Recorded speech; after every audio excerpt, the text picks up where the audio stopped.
Pa gledajte, Krleža se suočio sa rasapom svoje utopije, ali taj rasap nije Krležin grijeh, sigurno. On sigurno on ju nije skrivio. Trebalo bi naime reći na koga spada određeni grijeh. Postoje rituali za one koji vjeruju, to pitanje se upućuje Bogu. Za nas koji ne vjerujemo, to pitanje ostaje na nama, pa je utoliko teže. A teatar ili literatura, ili to je jedno isto? Pa za mene je to bilo dosta dugo jedno te isto. Ja sam, kao što znate, dobar dio sad već dugog života investirao u kazalište. Danas mi se čini da je to možda bilo krivo, da je dakle ta moja ljubav za kazalište nešto kao uzaludni ljubavni trud po Šekspiru, love labours lost. Ja.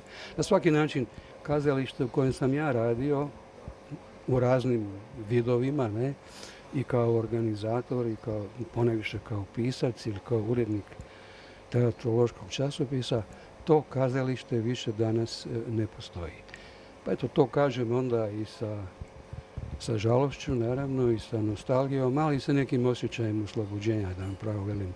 Ne da mi se više uopće misliti o tome na što je kazalište. To vrijedi za širi prostor, nije to problem Zagreba ili Hrvatske, na što je teatar u koji smo se kleli, u kojem smo radili, na što je to sve skupa spalo. Književnost je stvar individualna, odnos pisac i čitatelj, dakle nije potrebna institucija, nije potrebno suviše javnog novca i taj odnos nekako pošteniji i slobodniji.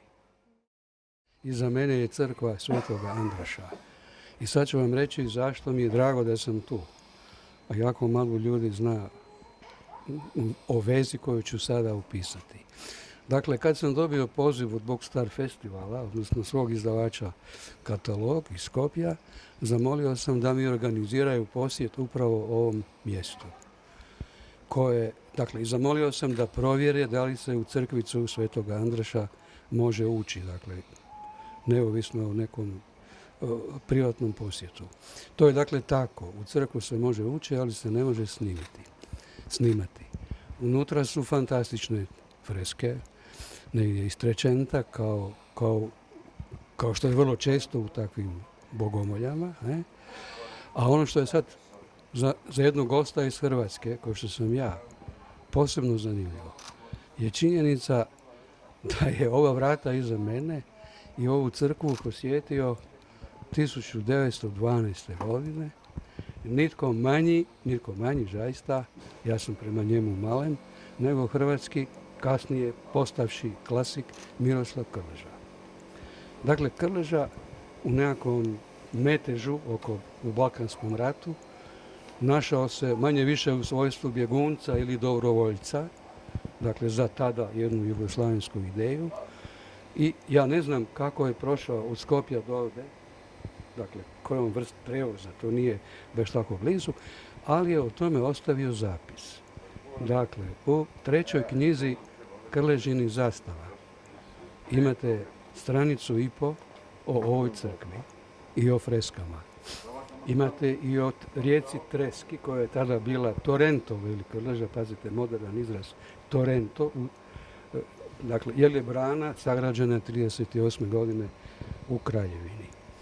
I kaže Krleža, u romanu piše pismo. Dakle, pismo je forma intimne ispovjedi jednoj ženi u Zagreb, koja je označena inicijalom i kaže, toj ženi piše Krleža, potpuno sam fasciniran tim freskama iz Trecenta. I onda kaže rečenicu koja će danas zvučati tako čudno u Makedoniji i u Hrvatskoj ili u Srbiji, i kaže, sve je to naše. Pazite, sve je to naše. Sa današnje perspektive, dakle, to ne samo da nije naše, jedva znamo čije je, mi otamo, ali Krleža je slijedio, naravno, svoju ideju nekakve južnoslavijanske sinteze u koju spadaju sve konfesije, dakle, sve observacije unutar kršćanstva, ali i islam, ali naravno i židovska religija u vidu nekakve ekumene koju je on zastupao, ja mislim do kraja života, a koja je izdana. Eto, zato je meni koji sam u Hrvatskoj označen kao neki divlji Krležin sin. Dakle, neobično drago što eto stojim na ovom mjestu i vidim tog tada vrlo mladog čovjeka, punog energije, punog planova i dobrih želja za bolji svijet, nervoze za bolji svijet.